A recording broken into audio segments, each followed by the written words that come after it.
Bizim müharibə haramla yaraşır. Müharibə istəyənin quyruğu suda gələk.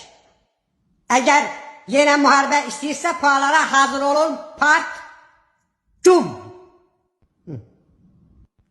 Haramla yaraşır axı müharibə. Bir də müharibə olsa, dilimizdə bir şair var, yaşa Azərbaycan, yaşa Azərbaycan. Makrona od qoydu, birbaşa Azərbaycan. Hələ dəmir yumruğu demirəm. Hə, Ruben Aleksakya bunun bariz nümunəsidir.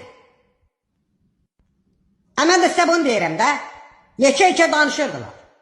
Ayariklə Bako Sakyana şəxsən yığdım ki, çıxın oradan cəhənnəm olur. Sinələri veriblər qabağa gendroz belə. Axırı ne oldu? Hamısını doldurdular Qəzəlli 3 maşının quldasına, apardılar Bakıya. Dedim, bu Azərbaycan ordusudur. Mən dedim, eləcə mən eşitdim. Onunla mən İrəvana çatdım.